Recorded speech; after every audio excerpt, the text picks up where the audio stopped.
Good morning and welcome to Sims Hospital Vadapalani வழங்கும் hello doctor. இன்னைக்கு நம்மளோட சந்தேகங்களுக்கு பதிலளிக்கிறதுக்காக பிரபல gastroenterologist doctor Ramakrishna and liver transplant surgeon doctor Rajasekara Perumal wait பண்ணிட்டு இருக்காங்க. வெல்கம் பண்ணலாம். வணக்கம் டாக்டர்ஸ். ஓகே, நம்ம காலங்காலமாக பேசிகிட்டு இருக்க ஒரு டாபிக் தான் லிவரில் என்னென்ன மாதிரி ப்ராப்ளம்ஸ் வரும் அப்படின்றது தான். ஸோ இன்றைக்கும் அதான் பேச போகிறோம். பட் டுவர்ட்ஸ் கொஞ்சம் சர்ஜரி சைடும் கொஞ்சம் நிறைய பேச போகிறோம். ஸோ லிவரில் இப்போ நீங்கள் அதிகமாக பார்க்குற பெரும்பாலான டிசீஸ் என்ன? லிவரில் ஸ்பெஷலிஸ்ட் பார்க்குற பெரும்பாலும் டிசீஸ் என்னன்னு பார்த்தீங்கன்னா chronic liver disease, decompensated chronic liver disease அப்படின்னு சொல்லுவாங்க. அப்படின்னா என்னென்னா லிவரோட ஃபங்க்ஷன், லிவர் ஃபெயிலியர், ரொம்ப சிம்பிளாக சொல்லணும்னா லிவர் ஃபெயிலியர். எக்ஸ்ட்ரீம். ஆமாம். ஓகே.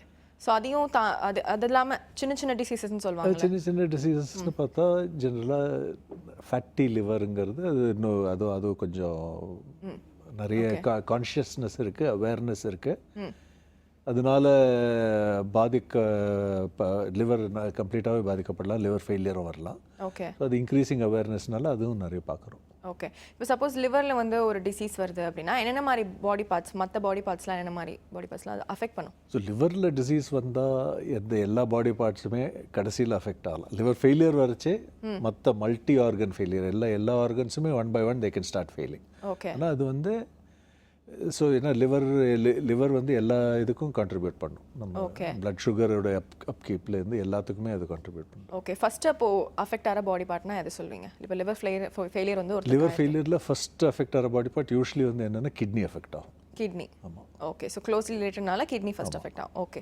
டுவர்ட்ஸ் சர்ஜரி பார்ட்னும் போது இப்போது அவர் சொன்ன மாதிரி இப்போ லிவர் வந்து ஃபெயிலியர் ஆயிடுது அப்படின்னும் போது என்னென்ன மாதிரி காம்ப்ளிகேஷன்ஸ்லாம் ஒரு பேஷண்ட் வந்து ஃபேஸ் பண்ணுவாங்க? இப்போ லிவர் ஃபெயிலியர்னு வந்து சொன்னீங்கன்னா எக்யூட் லிவர் ஃபெயிலியர் வந்து சொல்லும்போது சார் சொன்ன மாதிரி ஜாண்டிஸ் இருக்கலாம் அண்ட் கிட்னி எஃபெக்ட் ஆகலாம், அப்புறம் மூளை கூட எஃபெக்ட் ஆகலாம். என்கெஃபலோபதின்னு சொல்லுவாங்க. அது என்கெஃபலோபதி என்ன சொல்லணும்னா first of all there are 3 or 4 stages in that encephalopathy. இப்போ ஃபர்ஸ்ட் என்னென்னா ஃபஸ்ட்டு ஸ்லைட்லி ட்ரௌசியாக இருப்பாங்க, that is earliest symptom. Okay. And then after that they will go into coma.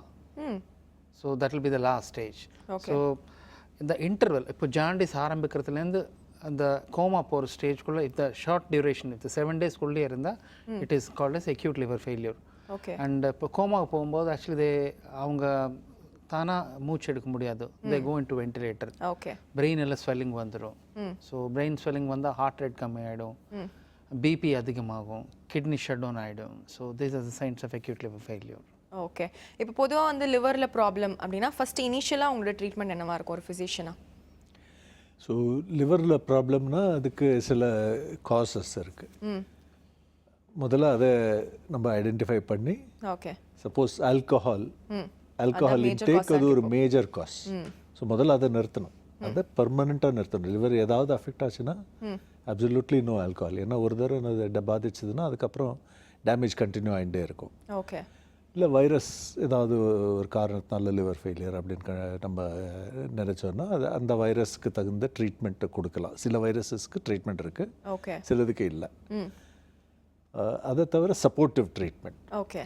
லிவர்னால் kidney பாதிக்கப்பட்டதுன்னா அதுக்கு ஒரு ட்ரீட்மெண்ட். லிவர்னால் வந்து கிளாட்டிங் ஃபேக்டர்ஸ், அது proteins சிலது produce ஆகாமல் இருக்கும், அதை சப்போர்ட் பண்ணணும். ப்ளீடிங்கை ப்ரிவெண்ட் பண்ணணும். வகை வகையான ட்ரீட்மெண்ட் இருக்குது. ஓகே. ஸோ இப்போ எப்படி மெடிசன் கொடுத்து நீங்கள் ட்ரீட் பண்ணுவீங்களா இல்லை வேறு ஏதாவது மாதிரி? ஜென்ரலாக மெடிசன் கொடுத்து ட்ரீட் பண்ணுவோம்.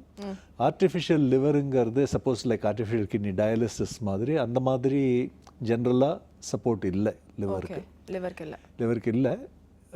ஆக்சுவலி ஒரு இது இருக்குது, ஒரு ஆர்டிஃபிஷியல் லிவர் இருக்குது, பட் அது வந்து லிவர் டயாலிசிஸ் மாதிரி இருக்குது. அது வந்து நம்ம டிரான்ஸ்பிளான்ட் பண்ண போகிறோம் அப்படின்னு நினச்சா அந்த டைமில் till the time we get another liver அதை பேஷண்ட் அலைவாக வச்சுக்கிறதுக்காக நம்ம அதை யூஸ் பண்ணலாம். ஓகே டாக்டர், நம்ம தொடர்ந்து டிரான்ஸ்பிளான்ட் பற்றி நிறைய விஷயங்கள் பேசலாம். ஃபர்ஸ்ட் காலர் லைனில் இருக்காங்க, பார்த்துலாம். வணக்கம். Hello doctor. வணக்கம் மேடம். வணக்கம். உங்கள் பேர் எங்கேருந்து கால் பண்ணுறீங்க சார்? நாங்கள் கேளம்பாக்கம் தையூர்லேருந்து பேசுகிறோம் மேடம். டாக்டர் இருக்காங்க சார், சந்தேகம் என்னன்னு கேட்கலாம். Okay madam. ஹலோ சார் சொல்லுங்கள். ஹலோ வணக்கம், சொல்லுங்கள் சார். எனக்கு அது ஒரு 30 வருஷம் வயிறு வலி இருந்துருக்கு சார், வயிறு வலி. அதான் சார் அது சரியாக மாட்டேங்குது. இந்த பருப்பு, இந்த தோரம் பருப்பு சாப்பிட்டாலும் சரி, தோரம் பருப்பு சாப்பிட்டா ஃபுல்லாக வயிறு வலிக்குது சார், பயங்கரமா. ஆமாங்க.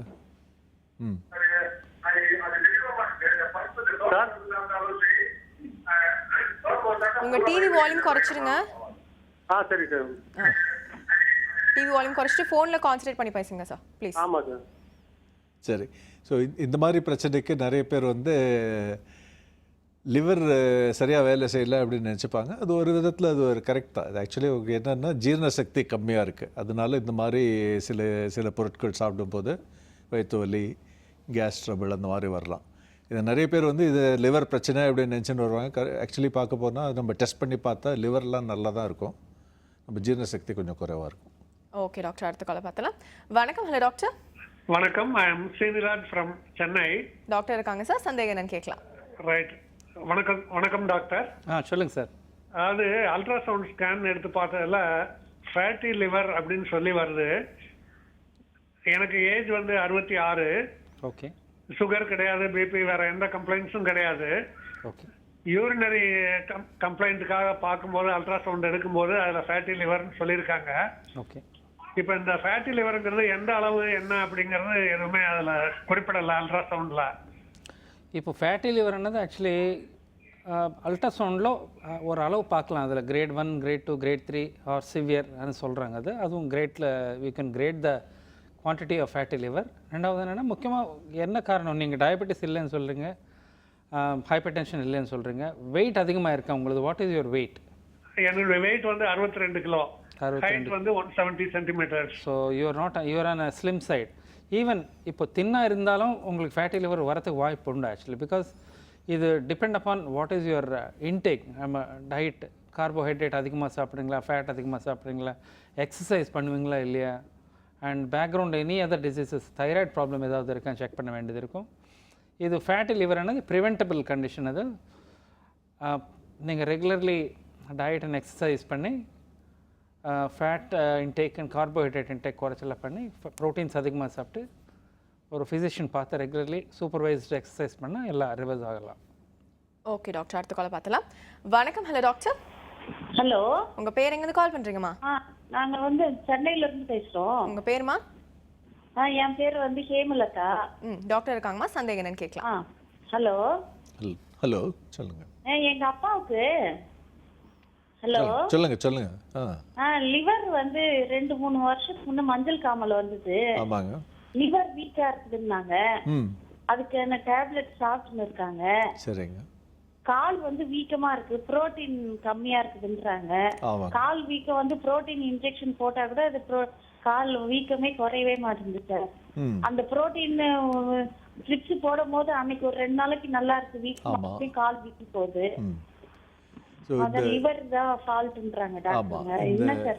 இந்த மஞ்சக்காமல வந்ததுனால லிவர் கொஞ்சம் பாதிக்கப்பட்டிருக்கும், லிவர் சுருங்கி இருக்குமா. அதனால இந்த புரோட்டீன் சத்து, இந்த ஆல்புமினுங்கிற புரோட்டீன் வந்து லிவர்லேருந்து லிவரே அதை ப்ரொடியூஸ் பண்ணும். அதனுடைய சுருங்கினதுனால அதனுடைய கெப்பாசிட்டி கம்மியானதுனால அந்த அளவுக்கு அதை ப்ரொடியூஸ் பண்ண முடியலை. அதுக்கு ஒரு புரோட்டீன் சத்து அதிகமாக சாப்பிட்ணும். அதுக்கு அந்த டாக்டர் தான் பார்த்து அவங்க சொல்லணும். அப்புறம் அந்த நீரெல்லாம் எடுக்கிறதுக்கு சில மாத்திரைகள் சொல்லுவாங்க, உப்பு கம்மியாக சாப்பிட வேண்டியிருக்கும். ஓகே டாக்டர், அடுத்த காலை பார்த்தலாம். வணக்கம். Hello doctor. வணக்கங்க, நான் வேலூர்லேருந்து லக்ஷ்மி பேசுகிறேன். டாக்டர் இருக்காங்கம்மா, பேசலாம். சொல்லுங்கள். ஹலோ, வணக்கம் சார். சொல்லுங்கம்மா. எனக்கு 3 வருஷமா நெஞ்சு எச்சல் இருக்குங்க, அதிகமாக பசி எடுக்குது. இந்த உணவு குழாயில லேசா புண்ணா இருக்கு அப்படின்னு சொன்னாங்க. நான் டேப்லெட் யூஸ் பண்றேன். யூஸ் பண்ணும்போது கொஞ்சத்துக்கு பரவாயில்லை. திருப்பி வந்து டேப்லெட் யூஸ் பண்ண விட்டுட்டேன்னா திருப்பி அந்த பெயின் வந்துடுது. அந்த பெயினால தலைவலி வந்துடுதுங்க. எதனால அது? ஹலோ, சொல்லுங்கம்மா. இந்த பெயினால தொண்டை கிட்ட ரொம்ப பெயின் ஆகுதுங்க. அந்த தொண்டை கிட்ட பெயின் ஆகும்போது கண்ணு மொழி எல்லாம் வலி வந்துடுதுங்க. ஓகே. நான் அதுக்கு டேப்லெட் யூஸ் பண்ணிட்டு இருக்கிறேன். லிப்ராக்ஸ் டேப்லெட்டும், ராஸ், அப்புறம் லேசர் டேப்லெட்டும் யூஸ் பண்ணிட்டு இருக்கலாம். லேசர் அடை 25 mg யூஸ் பண்றாங்க. அது யூஸ் பண்ணும்போது மட்டும் நல்லா கேக்குதுங்க. யூஸ் பண்றத நிறுத்திட்டா திருப்பி அந்த தொண்டை கிட்ட வலி வந்துருது. என்னால ஒண்ணுமே பண்ண முடியல, தலைவலி வந்துருதுங்க.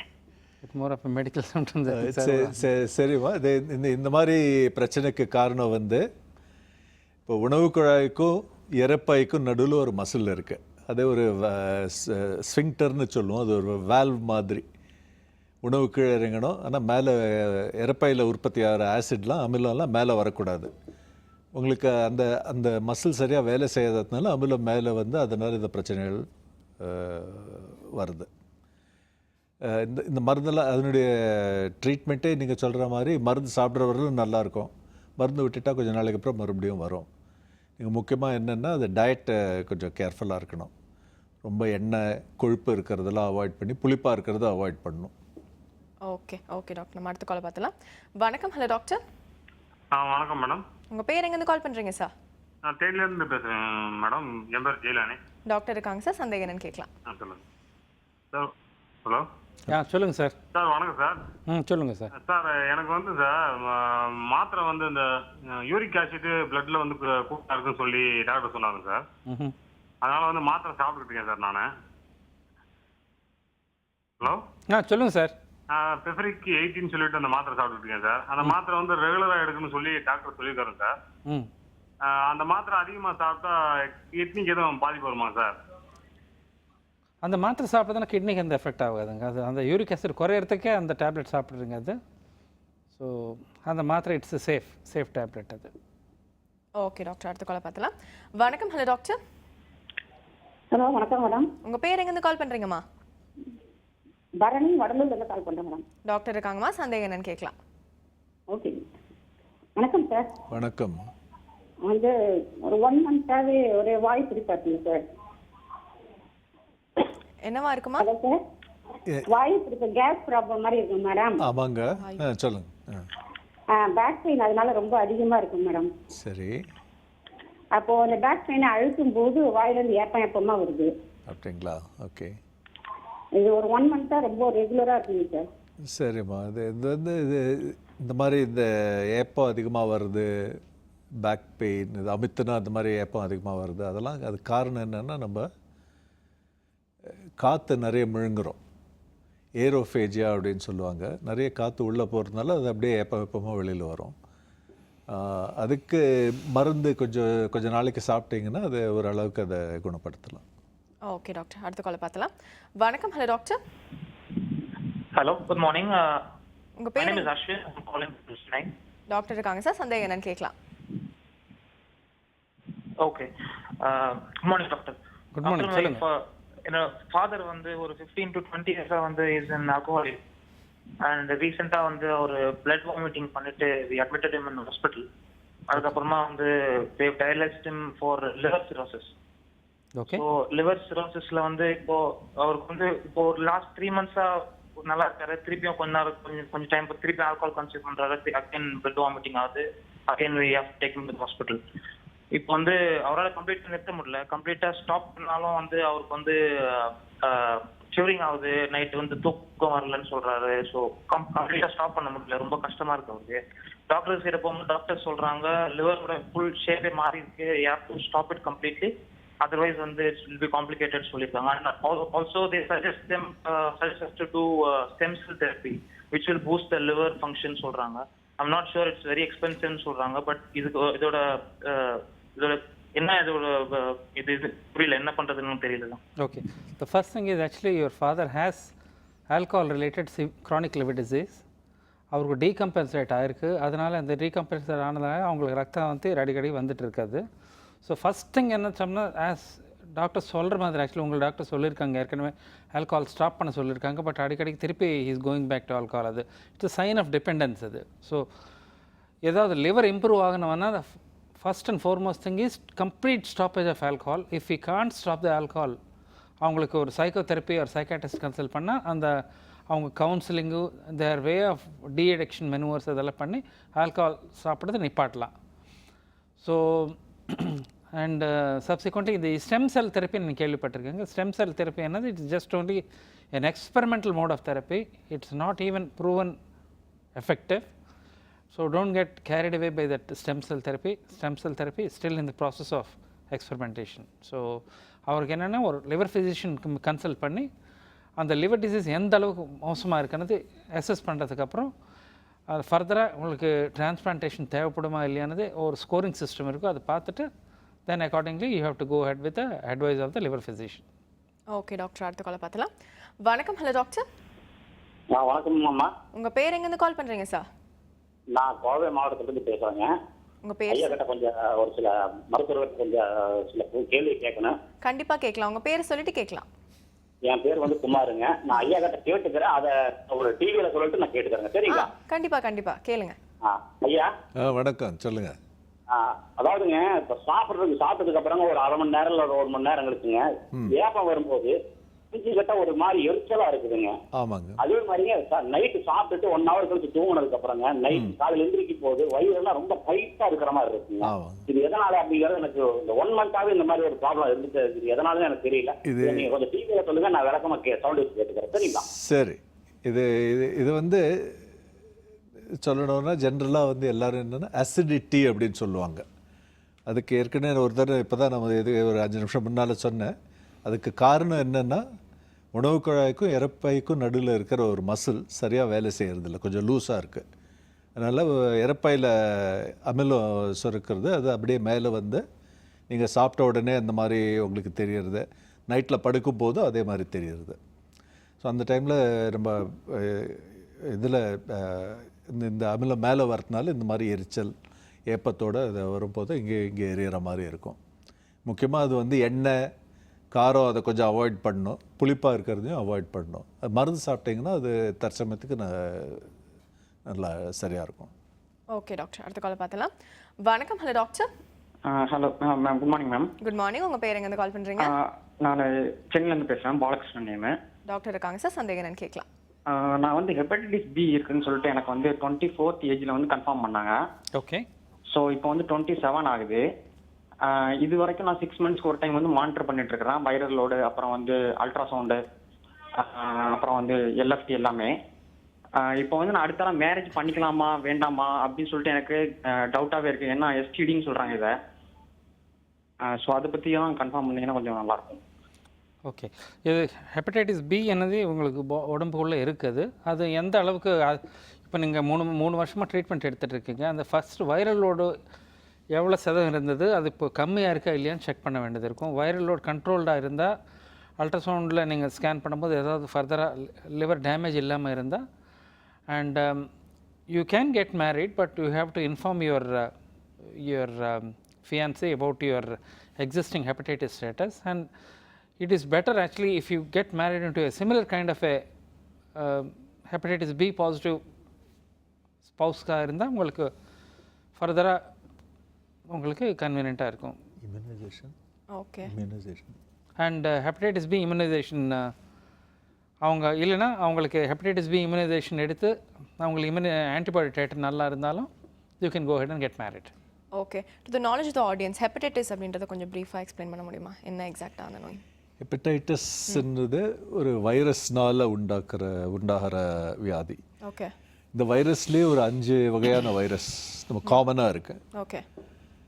அதில் வந்து பி அண்ட் சிங்கிறது வந்து ரத்தம் மூலியமாக பரவுற வைரஸ். சப்போஸ் ஏதாவது ஆப்ரேஷனோ இல்லை டென்டல் ப்ரொசீஜர் எங்கேயாவது லேசாக பிளட் பட்டதுன்னா மேபி ஈவன் வித் ஷேவிங் அந்த மாதிரி இதிலெல்லாம் கூட ஸ்ப்ரெட் ஆகிறதுக்கு வாய்ப்பு இருக்குது. And from mother to child spread, ஏன்னா பர்த் டைமில் அது அந்த மாதிரி ஸ்ப்ரெட் ஆகிறதுக்கு வாய்ப்பு இருக்குது. அதில் இந்த ஹெப்படைட்டிஸ் பிங்கிறது தான், ஹெப்படைட்டிஸ் பி அண்ட் சி கொஞ்சம் ஒரு விதமான டேஞ்சரஸ் வைரஸஸ் அப்படின்னு நினச்சிட்டு இருந்தோம். ரெண்டுத்துக்குமே மருந்து இருக்குது இப்போது. ஹெப்படைட்டிஸ் பிங்கிறத நம்ம தடுக்கலாம், ஏன்னா தடுப்பூசி கொடுத்து தடுக்கலாம். ஓகே. ஸோ மற்றவங்களுக்கு தடுக்கணும் அப்படின்னு நினச்சோன்னா எல்லாருக்குமே அவங்களுக்கு இம்யூனைஸ் பண்ணிட்டோன்னா அதுக்கப்புறம் அவங்களுக்கு ஹெப்படைட்டிஸ் வருங்கிற பயம் இருக்க வேண்டியதில்லை. ஓகே. ஸோ இப்போ எப்படி காம்ப்ளிகேஷன்ஸ் அவர் வந்து கல்யாணம் பண்ணிக்க முடியுமான்லாம் கேட்குறாரு. அவ்வளோ காம்ப்ளிகேட்டடாக இருக்குமா? இல்லை, கட்டாயமாக கல்யாணம் பண்ணிக்கலாம். அவர் டாக்டர் ராஜசேகர் சொன்ன மாதிரி அவங்களுக்கு தெரிவிக்கணும் இந்த மாதிரி எனக்கு ஹெப்படைட்டிஸ் இருக்குது. ஏன்னா நம்மளை பாதிக்கலாம், அதுக்கப்புறம் இதில் எதிர்காலத்தில் பாதிக்கலாம். ஓகே. அதான் அவங்க தெரிஞ்சு தான் மேரேஜ் பண்ணிக்கலாம், இல்லை அதுக்கப்புறம் ப்ளேம் பண்ணக்கூடாது இல்லையா, அது சண்டை வரக்கூடாது ஃபேமிலியில். ஓகே, அதுக்காக. ஓகே டாக்டர், நம்ம வந்து லிவர் டிரான்ஸ்பிளான்ட் பற்றி நிறைய விஷயங்கள் பேசலாம். ஒரு சின்ன பிரேக் அப்புறம் மீட் பண்ணலாம். இது சிம்ஸ் ஹாஸ்பிட்டல் வடபழனி வழங்கும் hello doctor.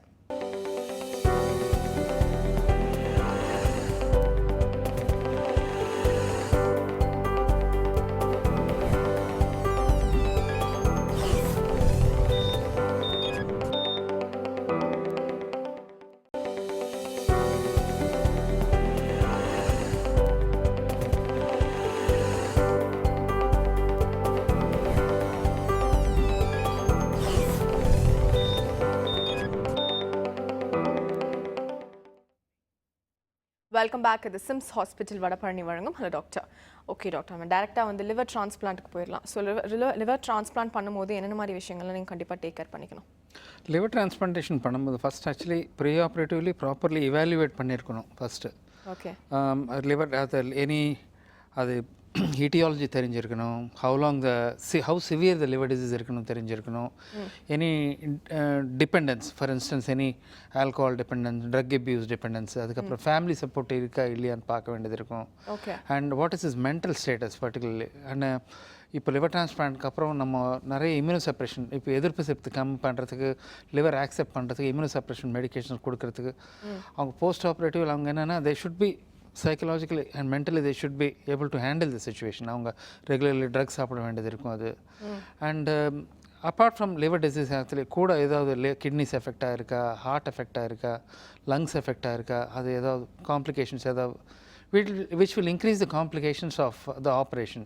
Okay. And the success of the operation depends generally என்னென்னா இப்போ ஏதாவது ஹார்ட் ப்ராப்ளம் இருக்குது, அது ப்ராப்பர்லி இவாலுவேட் பண்ணால் நம்ம டிரான்ஸ்பிளான்ட் பண்ணால் it can be detrimental to the patient. So இதெல்லாம் ப்ராப்பர் இவாலுவேஷன் நடக்கணும். Okay. So we have to explain, இப்போது த ஃபேமிலி சப்போர்ட் இருக்கணும் அவங்களுக்கு. அப்போது அண்ட் வென் த பேஷண்ட்ஸ் இப்போ டிரான்ஸ்பிளான்ட் வரும்போது அவங்களுக்கு இதெல்லாம் காம்ப்ளிகேஷன்ஸ் எல்லாம் எக்ஸ்பிளைன் பண்ண வேண்டியது இருக்குது. Chances of success of the operation we have to tell them. What are the results of the surgeon experience சொல்ல வேண்டியது இருக்கும்.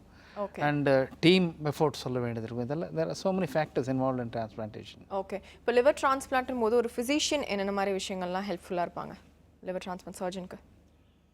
ஸோ ஃபஸ்ட்டு லிவர் டிரான்ஸ்பிளான்ட் அசஸ்மெண்ட்டே ஃபிசிஷியன்ட்டு தான் வருவாங்க ஜென்ரலாக. ஏன்னா ஃபிசிஷியன் பார்த்து எந்த அளவுக்கு லிவர் டேமேஜ் ஆகிருக்கு அப்படின்னு ஒரு எஜுகேட்டட் கெஸ் எடுக்கணும். ஓகே. லிவர் டிரான்ஸ்பிளான்ட் எப்போ நம்ம கன்சிடர் பண்ணுவோம் அப்படின்னா, இந்த பேஷண்ட் இன்னும் ஒரு வருஷத்துக்கு மேலே உயிரோடு இருக்க மாட்டார் அப்படிங்கிற அந்த ஸ்டேஜ் வரும்போது நம்ம அதை லிவர் டிரான்ஸ்பிளான்ட்டுங்கிற டெசிஷன் எடுக்கணும் ஜென்ரலாக. ரெக்கமெண்ட் பண்ணுவீங்க அப்போ தான் பை க்ரானிக் லிவர் டிசீஸ்க்கு. ஓகே. ஸோ அந்த ஸ்டேஜ் வரும்போது அதுக்கு அதை எங்களை கைட் பண்ணுறதுக்கு சில ஸ்கோர்ஸ் இருக்குது. ஸோ சில பிளட் டெஸ்ட் பண்ணி அதெல்லாம் வச்சு நாங்கள் அந்த ஸ்கோரை வச்சு நாங்கள் எஜுகேட்டட் கெஸ் எடுக்கலாம். ஓகே. இன்னும் மோர் தென் 1 year unlikely to be alive அப்படின்னு அந்த டைமில் கண்டிப்பாக நம்ம லிவர் டிரான்ஸ்பிளான்ட்னு இது பண்ணுவோம். மற்ற உடல் உறுப்புகள்லாம் நார்மலாக இருக்கான்னு பார்க்கணும். Will the heart be adequate, okay, லங்ஸோட ஃபங்க்ஷன்லாம் நல்லா இருக்கா, கிட்னி ஃபங்க்ஷன்லாம் நல்லா, அதெல்லாம் பார்க்கணும். அதில் ஸோ இதெல்லாம் அசஸ் பண்ணி அந்த விதத்தில் நாங்கள் ஹெல்ப் பண்ணுவோம். ஓகே டாக்டர், நம்ம நிகழ்ச்சியோட அடுத்த காலை பார்த்துலாம். வணக்கம். Hello doctor. ஹலோ வணக்கம். வணக்கம். உங்க பேர்? சென்னையில இருந்து சௌமியா பேசுறேன். டாக்டர் இருக்காங்க, பேசலாம். ஓகே. எங்க அப்பாக்கு வந்து 3 இயரா வந்து ஸ்டொமக் அல்சர் இருக்குன்னு சொன்னாங்க. எண்டோஸ்கோப் பண்ணி பார்த்தாங்க டாக்டர். அவருக்கு வந்து இப்ப கியூரே ஆகல சுத்தமா. 3 இயர்ஸா இருக்கு. சின்ன காரம் பட்டாலும் அவருக்கு வந்து மவுத்ல வந்து எரியுது அப்படின்றாரு. அதே மாதிரி மவுத் ஃபுல்லா அவருக்கு வந்து செவந்து போயிடுது. சோ அதுக்கு என்ன பண்றதுன்னே தெரியல. நிறைய மெடிசன்ஸ் எடுத்துட்டாரு அவரு. சரி, ஆமாங்க. ஸோ ஸ்டமக் அல்சருங்கிறது ஜென்ரலாக நாங்கள் கண்டிப்பாக எண்டோஸ்கோப்பியில் பார்த்து ஸ்டமக் அல்சர்னு சொல்லியிருந்தாங்கன்னா, ஸ்டமக் அல்சருக்கு முக்கியமாக 3 காரணம் இருக்குது.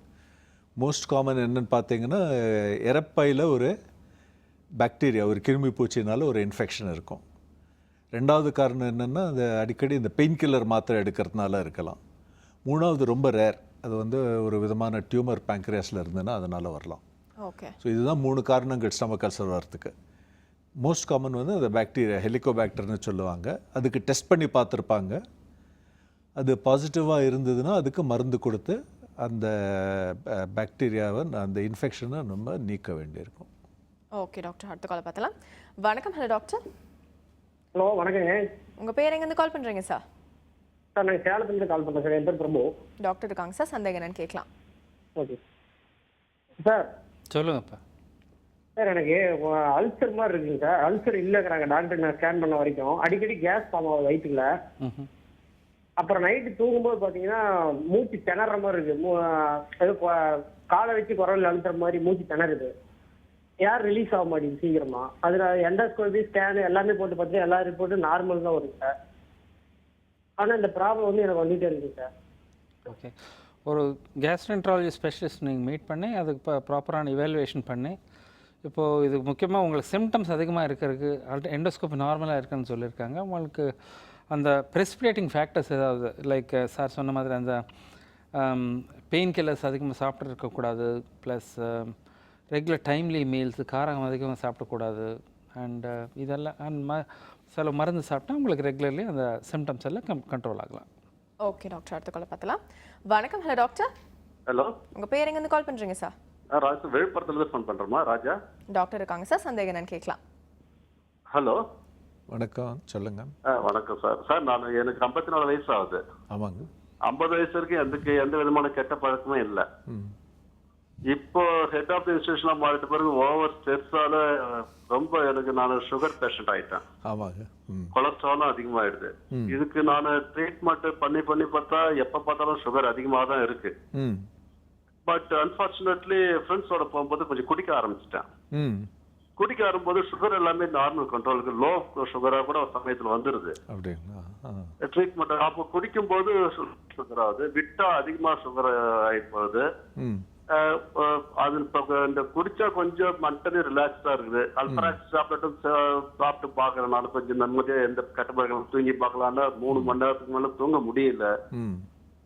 சார் குடிச்சா ஒரு 6 மணி நேரம் தூங்க முடியுது. இதனால லிவர் ஏதாவது பாதிக்குமா? கண்டிப்பா பாதிக்கிறது இருக்கு. ஆமாங்க.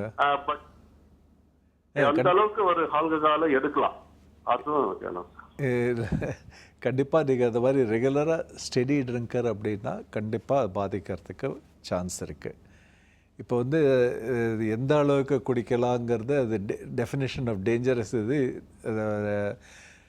நம்ம வெளிநாட்டு இதை வச்சு எக்ஸ்பீரியன்ஸ் வச்சு அவங்க டிஃபைன் பண்ணியிருக்காங்க. இந்த மாதிரி ஒரு நாளைக்கு இந்த அளவுக்கு குடிக்கலாம், அது மேக்ஸிமம் அப்படின்னு. ஆனாலும் அது வந்து அவங்கள பொறுத்த வரைக்கும் நம்ம லிவர் எப்படி இருக்குன்னு சொல்ல முடியாது. ஸோ நீங்கள் சொல்கிறத டெய்லி நம்ம குடிக்கணும், குடித்தா தான் தூக்கம் வருது அப்படின்னா அந்த பழக்கத்தை நீங்கள் இப்போவே விடுறது ரொம்ப நல்லது.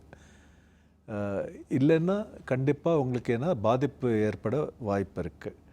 நீங்கள் என்ன செய்யணும், தூக்கம் வரல அப்படின்னா அதுக்கு பல காரணங்கள் இருக்கலாம். அது வந்து கால் குடைச்சல், அது மாதிரி நிறைய விதமான இது இருக்கலாம். டென்ஷன் நல்லா இருக்கலாம். நீங்கள் ஹெட் ஆஃப் த இன்ஸ்டிடியூஷன் சொல்கிறீங்க, அதனாலையும் இருக்கலாம், நிறைய டென்ஷன் இருக்கிறதுனால. ஸோ அதுக்கு நீங்கள் ஐடியலாக என்ன பண்ணணுன்னா ஒரு சைக்காட்ரிஸ்ட்டை கன்சல்ட் பண்ணி அவங்க ரிலாக்ஸேஷன் எக்ஸசைசஸ் இல்லைன்னா யோகா இல்லைன்னா மேபி ஈவன் மெடிசன்ஸ் ப்ரிஸ்கிரைப் பண்ணுவாங்க. ஓகே டாக்டர், அடுத்த காலை பார்த்தலாம். வணக்கம். Hello doctor. வணக்கம் மேடம். வணக்கம், உங்கள் பேர் எங்கேருந்து கால் பண்ணுறீங்க? என்னோட பேர் கருணா மேடம். நான் வந்து பாலாலூர்லேருந்து கால் பண்ணுறேன் மேடம். டாக்டர் இருக்காங்க சார், சந்தேகம் என்னன்னு கேட்கலாம். சார் வணக்கம் சார். வணக்கம் சார், சொல்லுங்கள். சார் எனக்கு வந்து சார் 5 ஆண்டுகளாகவே வயிற்று வலி இருக்கு. என்ன இருக்கு சார்? வயிற்று வலி 5 வருஷமாவே இருக்கு மேடம். வயிற்று வலி இருக்கா 5 வருஷமா? ஆமா சார். சொல்லுங்க சார். சொல்லுங்க சார். எண்டோஸ்கோபி எடுத்தா நார்மலா இருக்கு, செனாரோஸ்கோபி எம்ஆர்ஐ ஸ்கேன் வலி இந்த வரைக்கும் நார்மலா இருக்கு. ஆனா வயிற்று வலி தாங்க முடியல. சாப்பிட்டோம்னா வலி இன்னும் கூடுதலா தான் வருது சார். பாத்ரூம் போனா ஓரளவு சரியாயிடுது. Okay, IBS. அது சிம்டம்ஸ் வந்து பார்த்தீங்கன்னா அது இரிட்டபிள் பவுல் சிண்ட்ரோம் ஆன ஒரு கண்டிஷன் இருக்குது. அது நீங்கள் ஒரு கேஸ்ட்ரோஎன்ட்ராலஜிஸ்ட் மீட் பண்ணி அவங்களுக்கு ஃபங்க்ஷனல் எவாலுவேஷன் பண்ணி அது ஏதாவது அதர் காசஸ் இனி அடப்பு ஏதாவது இருக்குது அது ரூல் அவுட் பண்ணுறதுக்கப்புறம் அதுக்கு மருந்து சாப்பிட்டா சரியாயிடும் அது. ஓகே டாக்டர், பெரும்பாலும் இந்த மாதிரி வயிற்று வலி அப்படின்னா என்னென்ன மாதிரி பிரச்சனைகள் இருக்கலாம்? ஒரு சிம்டம் வயிற்று வலின்னு சிம்டம் இருக்குன்னா என்னென்ன மாதிரி டிசீசஸ் இருக்கலாம்? வயிற்று வலிங்கிறது ரொம்ப சாதாரணமான சிம்டம். அதில் அதுவும் இருக்கலாம். எப்பாவது ரொம்ப சிவியராக இருந்ததுன்னா அது மேஜர் ப்ராப்ளமாகவும் இருக்கலாம். நம்ம எப்படி அது மேஜர் ப்ராப்ளம்னு உணரலான்னா, ரொம்ப தொடர்ந்து அப்படியே வலி இருந்து என்ன செஞ்சாலும் போகல அப்படின்னா அக்யூட் அப்டோமென் அப்படின்னு சொல்லுவாங்க. அப்படின்னா அதுக்கு ஏதாவது சர்ஜிக்கல் காஸ் இருக்கும். அப்படின்னா அப்பெண்டிசைட்டிஸ் இல்லை கால் பிளாடரில் ஸ்டோன் இல்லைன்னா அல்சர் வந்து பர்ஸ்ட் ஆகிற மாதிரி அந்த மாதிரி இருக்கும்போது அந்த மாதிரி வெடிச்சு போகிற மாதிரி வலி இருக்கலாம். ஓகே, அது ரொம்ப சீரியஸ். பட் இந்த மாதிரி காமனாக இருக்கிறது ரொம்ப கொஞ்சம் ஒரு தொந்தரவு பண்ணுற மாதிரி ஒரு வயிற்று வலி, சாதாரணமாக என்னால் வேலை பண்ண முடியல அப்படிங்கிறது, இதெல்லாம் வந்து குடல் சுற்றி இருக்கிற மசில் ரொம்ப இறுக்கி பிடிச்சிருக்கிறதுனால இருக்கும் யூஸ்வலாக. ஓகே, ஸோ இப்போ லிவரில் ஏதாவது ப்ராப்ளம் வருமா? இப்போ ஸ்டொமக் பெயின் நார்மலாக இருந்தது? லிவர் பிரச்சனைனால வயிற்று வலி வருது கொஞ்சம் ரேர். ரேர். அது எப்போ வரும் அப்படின்னு கேட்டிங்கன்னா, அது வந்து லிவரில் ஸ்டோன்ஸ் இருந்தால், அஃப்கோர்ஸ் அது ரேர். யூஸ்வலி கால் பிளாடரில் ஸ்டோன்ஸ் இருக்கும், லிவரில் சில வேளை இருக்கலாம். அது லிவரில் இன்ஃபெக்ஷன் இருந்தாலோ இல்லாட்டா ஒரு டியூமர் லிவரில் இருந்தால் அது மாதிரி லிவர்னால வரலாம். ஓகே டாக்டர், அடுத்த காலை பார்த்தலாம். வணக்கம். Hello doctor. வணக்கம் மேடம். உங்கள் பேர் எங்கேருந்து கால் பண்ணுறீங்க சார்? திருவண்ணாமலேருந்து பண்ணுறோம். உங்கள் பேர் சார்? முனுசாமி. டாக்டர் இருக்காங்க சார், சந்தேகம் கேட்கலாம். வணக்கம் சார். சொல்லுங்கள் சார். சார் எனக்கு எண்டோஸ்கோப் போட்டாங்க அல்சர் இருக்குன்னு சார். சொல்லுங்கள். அதில் வந்து பயாப்சி எடுத்தாங்க. ஹலோ சொல்லுங்கள். பயாப்சி டெஸ்ட் எடுத்து அதில் வந்து இந்த காசினாமான்ற ஒரு இது ரிசல்ட் கொடுத்துருக்காங்க. அது எந்த மாதிரியான அறிகுறி சார் அது? கார்சினோமானது ஒரு எண்டோஸ்கோப்பில் அந்த கார்சினோமா சொல்லியிருக்காங்கன்னா அந்த ஸ்டமக்குள்ளே அதுக்குள்ள அந்த இறைப்பழிக்கும் கீழே சார். அதான் அங்கே ஒரு டியூமர் இருக்குன்னு அது அவங்க முடிவு எடுத்திருக்காங்க. நீங்கள் ஒரு சர்ஜன் மீட் பண்ணி, சர்ஜிக்கல் கேஸ்ட்ரோஎன்ட்ராலஜி டிவிஷன் வந்து மீட் பண்ணி அதுக்கு ப்ராப்பர் அசஸ்மெண்ட் பண்ணுறதுக்கப்புறம் அதுக்கு ஆப்ரேஷன் செய்யலாமா இல்லையான்னு ஒரு டெசிஷன் எடுத்து 3/4 கேசஸ்க்கு ஆப்ரேஷன் செய்யலாம். ஒரு 20% ஆஃப் த கேசஸ்க்கு அது ஸ்டேஜ் அட்வான்ஸாக இருக்கும். ஸோ எந்த ஸ்டேஜ் இருக்குன்னு அசஸ்மெண்ட் பண்ணுறதுக்கப்புறம் அதுக்கு அப்ராப்ரியேட்லி ட்ரீட்மெண்ட் பண்ணால் சரியாயிடும் அது. ஓகே டாக்டர், அடுத்த காலை பார்த்தலாம். வணக்கம். Hello doctor. வணக்கம். சொல்லுங்க மேடம். உங்கள் பேர் எங்கேருந்து கால் பண்ணுறீங்க சார்? ஆமாம், நான் அதிராமண்டலத்துலேருந்து பேசுகிறேன், நைனா முகமதுன்ட்டு. டாக்டர் இருக்காங்க சார், சந்தேகம் என்னன்னு கேட்கலாம். ஆமாம் மேடம், எனக்கு வயர் கேஸ்ட்ரபிள் ப்ராப்ளம் மேடம். என்னன்னா ஒரு நாளைக்கு 4 தடவை மோஷன் போகுது மேடம். சொல்லுங்க. அப்போ இதே ட்ரபிளாக இருக்கு. ஒரு 1 மணி நேரம் சென்று திரும்ப வயர் கலக்கு, திரும்ப பாத்ரூம் போகிறாப்புல ஒரு ஃபீலிங் மேடம். ஆமாங்க. ஸோ இந்த மாதிரி வரத்துக்கு பிரச்சனை காரணம் வந்து சிறுகுடல்லையோ பெருங்குடல்லையோ ஏதாவது கொஞ்சம் பிரச்சனை இருக்கும். அதில் அல்சர் மாதிரியும் இருக்கலாம். அதுக்கு குரோன்ஸ் டிசீஸ், டிபி அந்த மாதிரி வியாதிகள்னால வரலாம் அல்சர். இல்லைன்னா அந்த பெருங்குடலும் சிறுகுடலும் அதனோட இது சரியாக வேலை செய்யாததுனால இந்த மாதிரி அடிக்கடி மோஷன் வர மாதிரி வயிற்று வலி அதெல்லாம் இருக்கலாம். அது நீங்கள் டெஸ்ட் பண்ணி பார்த்து அப்போ தான் அதை புரிஞ்சிக்க முடியும், அது எதனால் இந்த மாதிரி வருது அப்படி. ஓகே டாக்டர், அடுத்த காலை பார்த்தலாம். வணக்கம். Hello doctor. Hello doctor. உங்கள் பேர் எங்கேருந்து கால் பண்ணுறீங்க சார்? என்னோட நேம் ஆனந்த் டாக்டர். எங்கேருந்து கால் பண்ணுறீங்க சார்? மதுரையிலேருந்து கால் பண்ணுறேன். டாக்டர் இருக்காங்க சார், சந்தேகம் என்னன்னு கேட்கலாம். இல்லை டாக்டர், ஒரு 6 மாதத்துக்கு முன்னாடி எனக்கு ஒரு ஆக்சிடென்ட் ஆயிடுச்சு. ஓகே. அந்த ஆக்சிடென்ட்ல வந்து எனக்கு வந்து ஸ்ப்ரீன்ல வந்து ரொம்ப ஃபால்ட் ஆயிடுச்சு. ஸ்ப்ரீன் வந்து எனக்கு எடுத்துட்டாங்க. ஓகே. அதனால நான் நிறைய பேர்ட்ட நான் என்னென்ன ப்ராப்ளம் வரும்னு நான் கேட்டேன். அதுக்கான இது வந்து எனக்கு சொல்லவே மாட்டேறாங்க. யாரும் எல்லாரும் பயப்படுறாங்க. ஓகே. ஒரு சின்ன காயம் வந்தாலும் எனக்கு ஆறவே மாட்டேங்குது. ஓகே.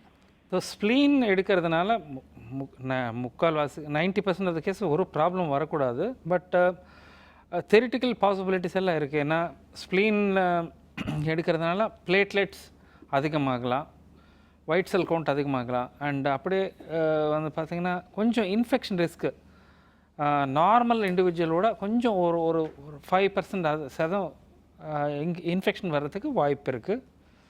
ஸோ நீங்கள் ஒரு ஆன்டிபயோட்டிக் டேப்லெட் ரெகுலர்லி சாப்பிட வேண்டியது இருக்கும். ப்ளஸ் அதுக்கு ஒரு ஃபிசிஷியன் மீட் பண்ணிங்கன்னா ஒரு வேக்சினேஷன் இருக்கும். அது வேக்சினேஷன் கரெக்டாக கம்ப்ளீட் பண்ணிட்டுனா உங்களுக்கு எந்த பிரச்சனையும் வரக்கூடாது. ஓகே டாக்டர், ஒரு காயமே ஆற மாட்டேங்குது அப்படின்ற மாதிரி சொன்னார். ஸோ அதுக்கும் இதுக்கு தான் சம்மந்தம் இருக்கா? அது ஐ திங்க் அதுக்கு இது சம்மந்தம் எதுவும் இல்லைங்க அது. ஓகே டாக்டர், அடுத்த காலை பார்த்தலாம். வணக்கம். Hello doctor. ஹலோ, நான் சாலிகிராமத்துலேருந்து லக்ஷ்மி பேசுகிறேன். டாக்டர் இருக்காங்கம்மா, சந்தேகம் என்னன்னு கேட்கலாம். Okay doctor. ஹலோ. ஹலோ. எனக்கு 28 இயர்ஸ் ஆகுது. ஆமாங்க. லாஸ்ட் மந்த் வந்துட்டு மார்ச் செக்கப் எடுத்து பார்க்கும்போது கால் பிளாடர்ல ஸ்டோன் இருக்கு அப்படின்னு சொன்னாங்க. ஆமாங்க. 11 mm ஸ்டோன் இருக்காமா. எனக்கு வந்து எப்பவுமே கேஸ்ட்ரிக் ப்ராப்ளம் இருக்கு, கேஸ்ட்ரிக் மாதிரி. அதனால இருக்குமா? அவங்க வந்து சிம்டம்ஸ் எதுவும் இல்லைன்னா சர்ஜரி வேண்டாம், அப்படியே விட்டுலாம் அப்படின்னு சொன்னாங்க. அதுக்கு வந்து மெடிகேஷன் பண்ணணுமா இல்ல சர்ஜரி பண்ணணுமா என்னன்னு தெரியல. எனக்கு எப்பவுமே அப்பப்ப கேஸ்ட்ரிக் ப்ராப்ளம் இருக்கு டாக்டர். ஆமாம்மா. இதே மாதிரி சாப்பிட்டதுக்கப்புறம் நீங்கள் சொல்கிறது வச்சு சரி, இது கேஸ்ட்ரிக் ப்ராப்ளம்ங்கிறது இந்த கால் பிளாடர் ஸ்டோன்னால் இல்லை, அது வேறு இது வேறு. இந்த கால் பிளாடர் ஸ்டோனுங்கிறதுக்கு மருந்துகள் இல்லை, அது மருந்தை வச்சு கரைக்க முடியாது ஜென்ரலாக. ரொம்ப ரேர் இன்ஸ்டன்சஸில் நம்ம ட்ரை பண்ணுவோம். பட் ஜென்ரலாக அதுக்கு கால் பிளாடர் ஸ்டோன் இருந்தால் அதுக்கு ட்ரீட்மெண்ட் செய்யணும் அப்படின்னா கால் பிளாடரையே எடுக்க வேண்டியிருக்கும். ஏன்னா அந்த கால் பிளாடரில் ஸ்டோன் ஃபார்மேஷனுக்கு டெண்டன்சி எப்போவுமே இருக்கும். நம்ம அந்த கட் பண்ணி அந்த ஸ்டோனை எடுத்துட்டா கூட மறுபடியும் இன்னும் ஸ்டோன் ஃபார்ம் ஆகும். இப்போ உங்களுக்கு வயசு வந்து 28 வயசு தான் ஆகுது. ஏசிம்டமேட்டிக் கால் ஸ்டோன்ஸ் அப்படின்னு பார்த்தோன்னா ஜென்ரலாக அதுக்கு ஆப்ரேஷன் செய்கிறதில்ல. ஆனாலும் நம்ம எதுக்காக செய்கிறது இல்லைன்னா, நம்ம அதை ஆப்ரேஷன் பண்ணி எடுத்துட்டோன்னா அந்த ஆப்ரேஷனுடைய ரிஸ்க்கும் நம்ம அதை அப்படியே வச்சுருக்கிறதோட ரிஸ்க்கும் பேலன்ஸ் ஆகும். அதனால் அப்படியே விட்டுடுறோம். ஆனால் வயசு வந்து சின்னதாக இருக்கிறதுனால இப்போ சப்போஸ் எவ்ரி இயர் எங்களுடைய இதில் ஒரு 2% ரிஸ்க் இருக்குது. ஸோ இன்னும் ஒரு 20 வருஷம் பொறுத்து பார்த்தீங்கன்னா உங்களுக்கு ஒரு 40% ரிஸ்க் இருக்கும். இதனால் மஞ்சக்காமலை வரத்துக்கோ, இல்லாட்டா அந்த பித்த பையை பிளாக் ஆகிறதுக்கோ, இல்லாட்டா கணையத்தில் வீக்கம் வரத்துக்கோ அந்த மாதிரி ஒரு ரிஸ்க் இருக்கலாம். அதனால் என்னுடைய ரெக்கமெண்டேஷன் என்னென்னா நீங்கள் ஆப்ரேஷன் பண்ணலாம். ஓகே டாக்டர், நம்ம தொடர்ந்து லிவர் டிரான்ஸ்பிளான்ட் பற்றி பேசலாம். சின்ன பிரேக் அப்புறமா. ஒரு சின்ன பிரேக் அப்புறம் மீட் பண்ணலாம். அது சிம்ஸ் ஹாஸ்பிட்டல் வடபழனி வழங்கும் hello doctor.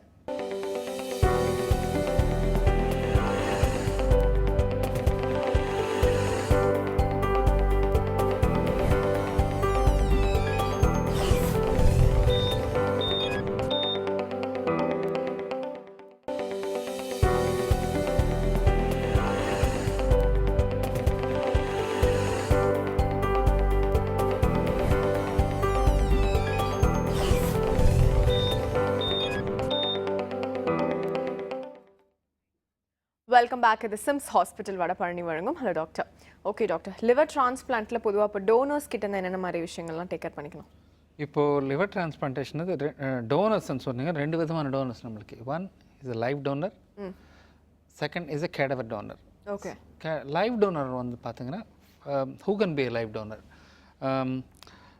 First degree relatives, father, mother, brother, sisters, okay, children, and exception is a spouse. They can be a donor. அவங்க அது வந்து பார்த்தீங்கன்னா age should be less than 50 years. ஓகே. Same blood group. And அவங்களுக்கு எந்த விதமான medical conditions இருக்கக்கூடாது. For instance diabetes, hypertension, heart problems, severe asthma, ஆல்கஹாலிக்காக கூட இருக்கக்கூடாது. ஆல்கஹாலிக் இருக்கக்கூடாது. அண்ட் அப்படி அந்த இவாலுவேஷன் ப்ராசஸ், அவங்க டோனர் இவாலுவேஷன் இருக்கும். அந்த டோனர் இவாலுவேஷனில் அந்த பிளட் டெஸ்ட் எல்லாம் நார்மலாக இருக்கணும் அவங்களுக்கு. Suppose இப்போ blood and weight of the donor also, like இப்போது body mass index check பண்ணுறோம், height and weight assessment. The body mass index if more than 30, we should not accept this donor. ஏன்னா இது live toner operation வந்து பார்த்தீங்கன்னா the safety of the donor is the most important thing. So donor is a normal person. அவங்களுக்கு we are subjecting them to a bigger operation which carries a risk. அந்த risk வந்து பார்த்தீங்கன்னா it can be a small risk, a negligible risk of death to the patient. And more common problems are pain, jaundice, post-operative liver failure, இதெல்லாம் வரதுக்கு இது இருக்கும். And donor operation safety concerns வந்து பார்த்தீங்கன்னா how much portion of the liver we can take out. That's also another important thing. We can go up to 60% of the donor liver for surgery. We can take 60% of the portion. ஏன்னா liver is the only organ அந்த பாடியில் வந்து பார்த்தீங்கன்னா liver is the only organ which can grow back.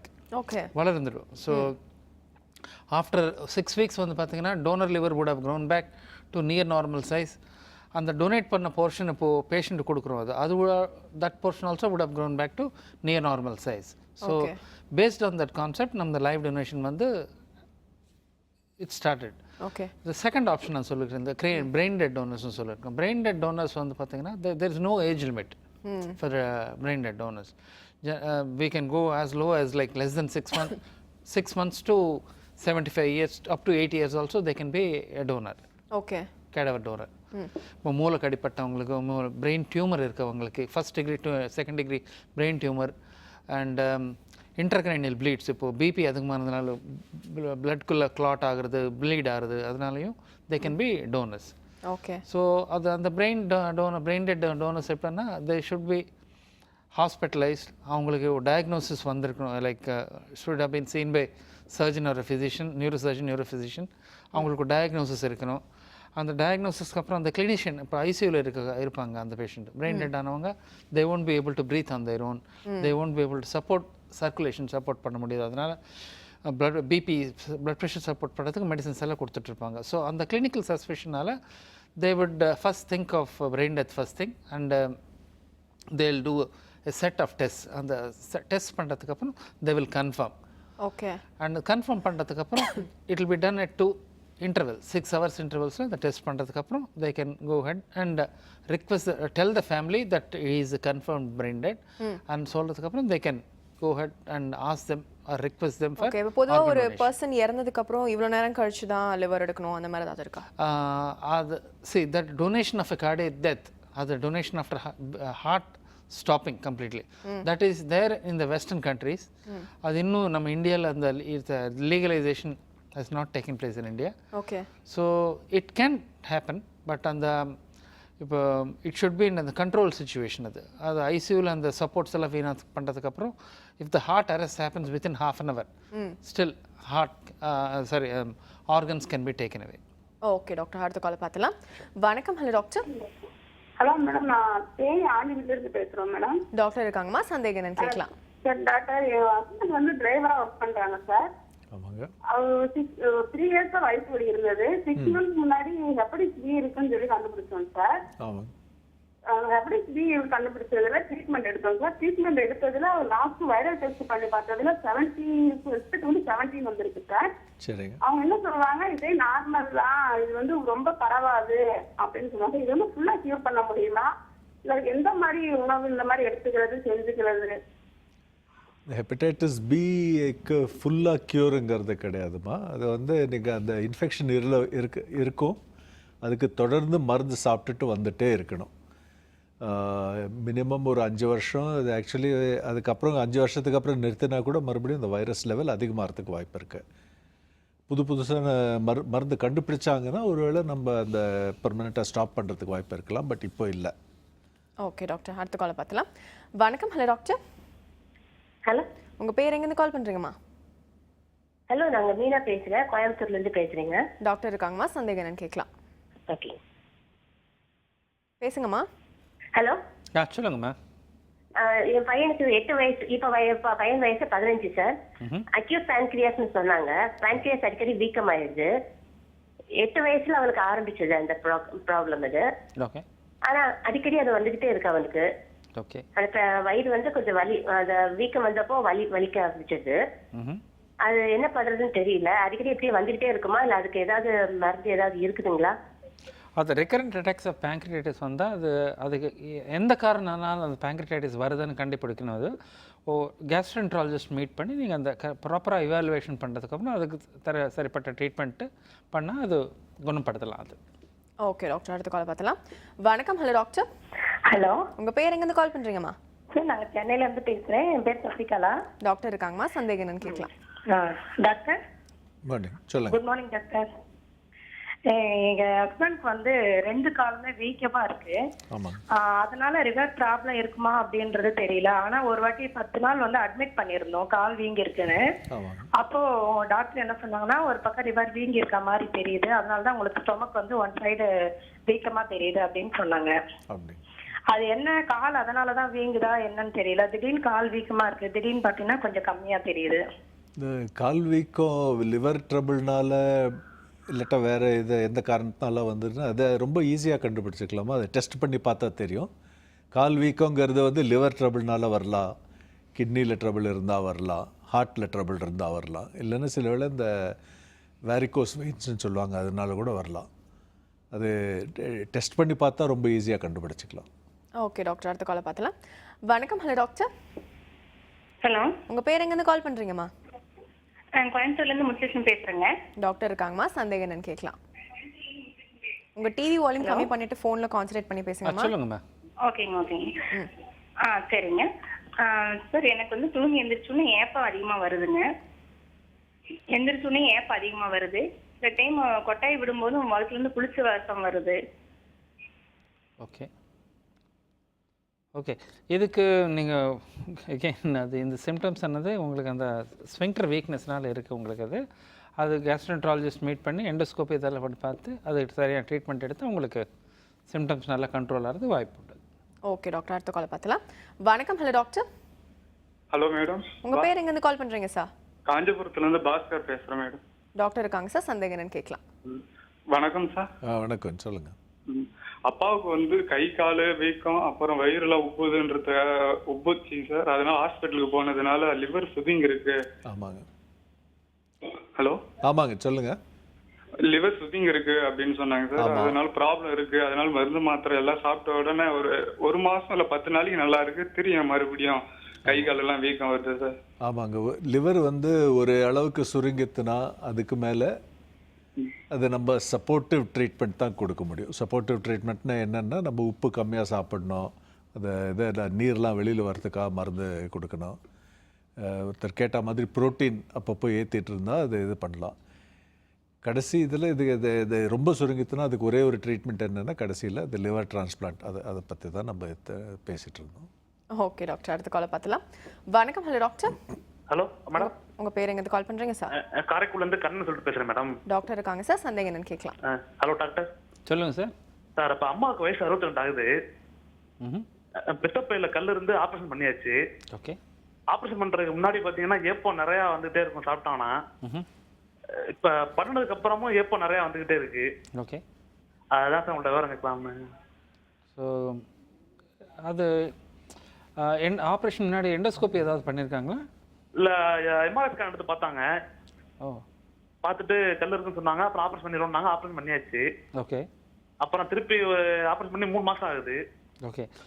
இப்போ இன்னும் ஏப்பம் சாப்பிட்டாங்கன்னா ஏப்பம் நிறையா வருது. அது இந்த சிம்டம்ஸ் வந்து பார்த்தீங்கன்னா, இந்த மோஸ்ட்லி சார் சொன்ன மாதிரி ஆக்சுவலி அந்த அதிகமாக அந்த காற்று அதிகமாக முழுங்கிறதுனாலே இந்த ப்ராப்ளம்ஸ் எல்லாம் இருக்குது. ப்ளஸ் இந்த ஸ்விங்டர் வீக்னஸ் ஏதாவது இருக்குது, அந்த எவாலுவேட் பண்ண வேண்டியது இருக்கும். நீங்கள் ஒரு கேஸ்ட்ரோஎன்ட்ராலஜிஸ்ட் மீட் பண்ணி எண்டோஸ்கோப்பி இதெல்லாம் பண்ணி அதுக்கு சரிப்பட்ட ட்ரீட்மெண்ட் எடுத்து உங்களுக்கு அது சிம்டம்ஸ் எல்லாம் குறைக்கலாம். ஓகே டாக்டர், அடுத்த காலை பார்த்தலாம். வணக்கம். Hello doctor. Hello doctor. உங்க பேர் எங்கேருந்து கால் பண்றீங்க? நான் ஸ்வேதா பேசுகிறேன், சென்னையிலேருந்து கால் பண்ணுறேன். டாக்டர் இருக்காங்கம்மா, பேசலாம். ஓகே டாக்டர், எனக்கு ரீசெண்டாக ஒரு சர்ஜரி ஒன்று பண்ணாங்க. கால் பிளாடர் ஸ்டோன் இருக்குன்னு சொல்லி கால் பிளாடர் ரிமூவ் பண்ணாங்க. சர்ஜரி பண்ணும்போது திடீர்னு டாக்டர் வந்து சடனாக என் ஹஸ்பண்ட் கிட்ட கேட்டிருக்காரு, லெஃப்ட் ஓவரி வந்து சிஸ்டிக் ஃபார்மேஷன் இருக்குன்னு சொல்லிட்டு அதையும் ரிமூவ் பண்ணிட்டாங்க. இப்போ வந்து எனக்கு ஃப்யூச்சரில் ஏதாவது ப்ராப்ளம் வருமா? ஏன்னா அடிக்கடி ஸ்டொமக் பெயின் வருது, சாப்பிட்றது சரியாக டைஜஸ்ட் ஆக மாட்டேங்குது. எனக்கு ஒரு 2.5 இயர்ஸில் பேபி இருக்குது. அவன் லைட்டாக எட்டி வச்சா கூட பெயின் ரொம்ப அதிகமாக இருக்குது. அதனால் இப்போ ஃப்யூச்சரில் ஏதாவது ப்ராப்ளம்ஸ் வருமா? ஏன்னா பேங்க்ரியாட்டிஸ் ப்ராப்ளம் கூட வந்தது இந்த சர்ஜரி பண்ணதுக்கப்புறம். ஆஃப்டர் ஒரு 10 டேஸ் கழிச்சு பேங்க்ரியாட்டிஸ் கணையம் வீங்கி இருக்குன்னு சொல்லி திரும்ப அட்மிட் பண்ணி அதுக்கு ட்ரீட்மெண்ட் எடுத்தோம். இப்போ இது உங்களுக்கு கொஞ்சம் காம்ப்ளிகேட்டடாக ஒரு ப்ராப்ளம் இருக்கிற மாதிரி தெரியுது. அந்த ஒவேரியன் சிஸ்ட் அது என்ன, அவங்க பயாப்சி காமிச்சிருப்பாங்க, அது என்னன்னு அதை வச்சு தான் நம்மளால் சொல்ல முடியும். அதனால் எதிர்காலத்தில் ஏதாவது பாதிப்பு இருக்குமான்னு அதை வச்சு தான் சொல்ல முடியும். பட் இந்த பேங்க்ரியாட்டிஸ் அதெல்லாம் இருந்திருக்குன்னா உங்களுக்கு கொஞ்சம் ஒரு சிவியரான ப்ராப்ளம் தான் இருக்குது. கொஞ்சம் கேர்ஃபுல்லாக இருக்கணும். ஓகே டாக்டர், பொதுவாக இப்போ லிவர் டிரான்ஸ்பிளான்ட் பண்ணி முடிச்சதுக்கப்புறம் பேஷண்ட்ஸ் ஏதாவது காம்ப்ளிகேஷன்ஸ் இருக்குமா? அவங்களுக்கு ஏதாவது ப்ராப்ளம்ஸ் ஃபேஸ் பண்ணுவாங்களா? Liver transplantation it's a big surgery. So complications இல்லாமல் ஆப்ரேஷன் இருக்காது. காம்ப்ளிகேஷன் வந்து பார்த்திங்கன்னா முக்கியமாக சொல்ல வேண்டியது என்னென்னா, இப்போது மாற்ற லிவர் ஒர்க் முக்கியமாக என்னென்னா மோஸ்ட் ஆஃப் ஏன்னா அந்த கோல்டு லிவர், இந்த கோல்டு ஐஸ்லேருந்து இப்போ டிசீஸ் பாடியிலேருந்து ஆர் லைஃப் டவுன்லேருந்து எடுத்து கோல்ட் ப்ரிசர்வேஷன் பண்ணி அது கோல்ட் ப்ரிசர்வேஷன்லேருந்து பாடியில் மாட்டுறதுக்கு அது கோல்டு இஷ்யூம் டைம்னு சொல்கிறாங்க. அந்த cold ischaemia time if it gets prolong, கொஞ்சம் ஒரு 6 hours 10 hours ப்ரொலாங் ஆகிடுதுன்னா சம்டைம் தெர் மேபி அந்த லிவர் புது லிவர் ஸ்டார்ட் ஆகிறதுக்கு டைம் எடுக்கும். அது டிலேட் கிராஃப்ட் ஃபங்க்ஷன் சொல்கிறாங்க. That is more common. ஒரு 30% of the cases delayed graft function இருக்கும். ஸோ பட் ஒரு 2 to 5% ஆஃப் த கேசஸில் ப்ரைமரி நான் ஃபங்க்ஷன் சொல்கிறாங்க. அந்த மாற்ற லிவரே ஒர்க் பண்ண வேலை செய்யாமல் இருக்கலாம். ஓகே. ஸோ லிவர் டெக்னிக்கலி நார்மலாக இருக்கும். அந்த நம்ம பண்ணுற ஜாயிண்ட் சர்ஜிக்கல் ஜாயிண்ட்ஸ் எல்லாம் நார்மலாக இருக்கும். நல்லா ரத்த பிரசவம் எல்லாம் நல்லா இருக்கும் அதில். பட் ஆனாலும் அந்த லிவர் வேலை செய்யாது. ஸோ அந்த மாதிரி ப்ரைமரி நான் ஃபங்க்ஷன் ஆனது it's not immediate diagnosis. It will take 48 to 72 hours to diagnose that condition. ஏன்னா அதில் என்ன ஆகும்னா அது லிவரே வேலை செய்யாது, குளுக்கோஸ் எல்லாம் கம்மியாக இருக்கும், அந்த பிளட் கிளாட்டிங் எல்லாம் அதிகமாக இருக்கும், என்சைம்ஸ் எல்லாம் அதிகமாகிட்டு போயிட்டே இருக்கும். அந்த 48 to 72 ஹவர்ஸ்க்கு நம்ம அந்த டயக்னோஸ் பண்ணுறதுக்கு அப்புறம் நம்ம பீயிங் இன் தமிழ்நாடு என்னென்னா we can list the patient. ஒரு அர்ஜென்ட் கேட்டகரியில் லிஸ்ட் பண்ணோன்னா கிடவர ஆர்கன் எங்கே அவைலபிள், தமிழ்நாட்டில் எங்கே அவைலபிள் இருந்தாலும் அவருக்கு கிடைக்கிறதுக்கு வாய்ப்புண்டு.